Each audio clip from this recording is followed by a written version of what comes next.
greatest idol in humanity is materialism. Hello, my name is Bren Routley, and in the stories I have read throughout my time in language arts, the theme of toxic materialism has been made apparent.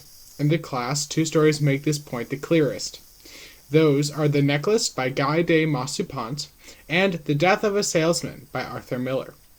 The Necklace is about one Mathilde Louisel and takes place in the 19th century. The main thrust of The Necklace was that Ms. Louisel borrows a necklace and then soon loses it.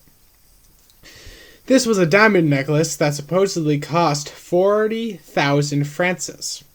Unfortunately, France no longer uses francs for their currency and now use euros, so I can't easily convert that. But looking at the current price for a diamond necklace, we get these beauties.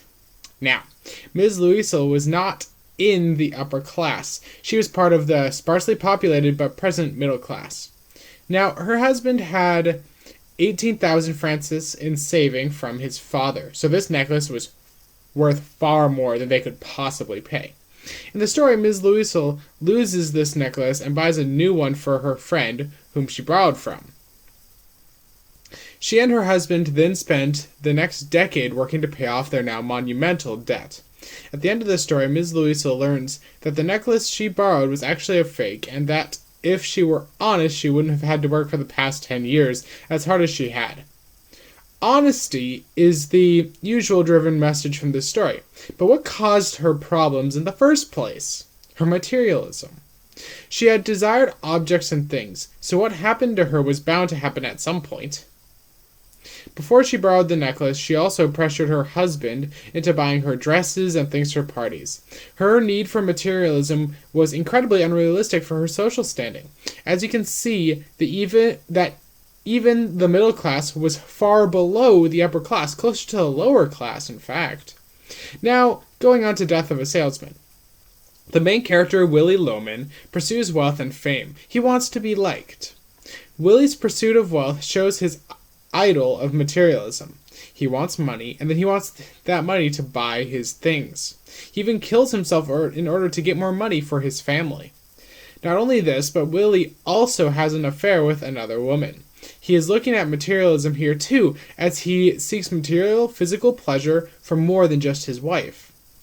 Death of a Salesman takes place in the 1940s, on the tail end of the Great Depression and 1 year before the United States would enter World War II. Willy would have lived through the Great Depression, which was a time when people had little of anything. But this was the tail end of the Great Depression, so times were slowly starting to get better. As things got better, people began to buy more, and could get more things because they had more money. Willy is an example of this. After going through such a time of loss, with little money and little things, he yearns to be rich, to help his family, and to have everything he couldn't have during that Great Depression. In both Death of a Salesman and The Necklace, the problems caused in the stories stemmed from the materialism of the characters. Materialism is still rampant in today's world, but surprisingly, we don't tend to think about it. People have their technology, yes, but there's more than that. People obsess over cars, houses, sports, trading cards, clothing, shoes, and all things that don't last. Everyone has something, and this obsession with materials has taken focus off what can make people truly happy. What makes people happy is connections with friends and family, and the memories you share with them. We are surrounded by advertising that says different, that a new appliance will make things better, but that's simply untrue. Mr. Loman didn't know this, and by the time he may have realized it, he'd broken his relationships in favor of his materialism. Ms. Louisel learned the value of hard work and honesty, but did she truly build connections that would create her lasting happiness? We live in a world of materialism, and many people are taken in by its lies. And this is made apparent by the two stories that we read. Thank you for watching.